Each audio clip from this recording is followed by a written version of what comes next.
Hi friends, welcome back to my channel. আপনি কি থাইল্যান্ডে ঘুরতে যাওয়ার প্ল্যানিং করছেন? তাহলে ব্যাগ প্যাকিং করার আগে আপনার থাইল্যান্ড ই ভিসা সিস্টেম এবং আপডেটেড এন্ট্রি রুলস জেনে নেওয়া দরকার। এই ভিডিওতে আমি আপনাকে step by step complete guide করব যাতে আপনার ই ভিসাটি ইজিলি অ্যাপ্রুভ হয়ে যায়।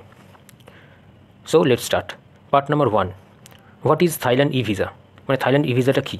থাইল্যান্ড ই ভিসা মানে হচ্ছে আপনি অনলাইনে এই ভিসার জন্য অ্যাপ্লাই করতে পারবেন, যেখানে আপনাকে কোনো এম্বাসিতে ভিজিট করতে হবে না বা কোনো লাইনেও আপনাকে দাঁড়াতে হবে না। Part 2, what is update? So আপডেটটা কি?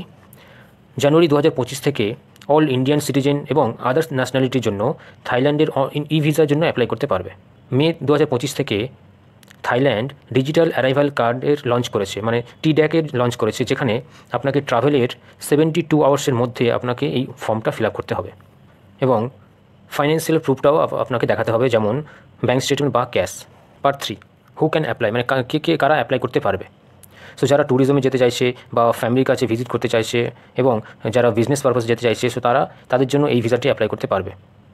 ফর ইন্ডিয়ানস, মানে ইন্ডিয়াদের জন্য 60 ডে ভিসা এক্সামশন আছে, মানে যারা ইন্ডিয়ান হবে, ইন্ডিয়ান পাসপোর্ট হোল্ডার হবে, তাদের জন্য 60 ডেজ পর্যন্ত ভিসা এক্সামশন, মানে 2 মান্থস পর্যন্ত কোনো ভিসা লাগবে না। আপনি 2 মান্থস পর্যন্ত ওখানে ইজিলি থাকতে পারবেন বা ঘুরতে যেতে পারবেন। এবং যদি 2 মান্থসের বেশি বা 60 ডেজের বেশি আপনার থাকার দরকার থাকে, দেন আপনাকে ভিসার জন্য অ্যাপ্লাই করতে হবে। পার্ট 4, রিকোয়ার্ড ডকুমেন্টস, মানে এই থাইল্যান্ড ই ভিসার জন্য কী কী ডকুমেন্টস আপনাকে লাগবে। আপনার 6 মান্থ ভ্যালিডিটির একটি পাসপোর্ট থাকতে হবে, রিসেন্ট ফটোগ্রাফ আপনাকে তুলে রাখতে হবে, আপনাকে up and down ticket book করতে হবে, হোটেল বুকিংও আপনাকে দেখাতে হবে এবং ফাইন্যান্সিয়াল ডকুমেন্টস যেমন ব্যাঙ্ক স্টেটমেন্ট আপনাকে দেখাতে হবে। প্লাস আপনাকে আপনার যে অ্যারাইভালের আগে 72 আওয়ার্স আগে এই থাইল্যান্ড ডিজিটাল অ্যারাইভাল কার্ডের যে ফর্মটা আছে সেটা অনলাইনে ফিল আপ করতে হবে। Part 5, step by step application guide.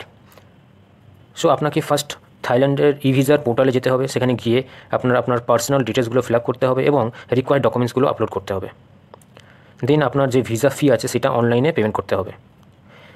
Payment করার পর সাবমিট করার পর আপনাকে 3 to 10 ওয়ার্কিং ডেজ ওয়েট করতে হবে ফর অ্যাপ্রুভাল। দেন যখন আপনার অ্যাপ্রুভালটা আসবে, সেই অ্যাপ্রুভালের ই ভিসাটা আপনাকে ডাউনলোড করে একটি প্রিন্ট আউট নিয়ে নিতে হবে। ট্রাভেল করার জন্য প্রিন্ট আউট লাগবে। এবং ট্রাভেলের আগে এই থাইল্যান্ড ডিজিটাল কার্ড অ্যারাইভাল যে কার্ডটা আছে এটা ফিল আপ করতে আপনি ভুলবেন না একদম। সো এটাই ছিল থাইল্যান্ডের ই ভিসার অ্যাপ্লিকেশন এবং ই ভিসা প্রসেস।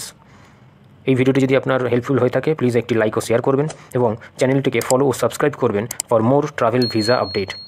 সেফ ট্রাভেল এবং এনজয় থাইল্যান্ড। Thank you.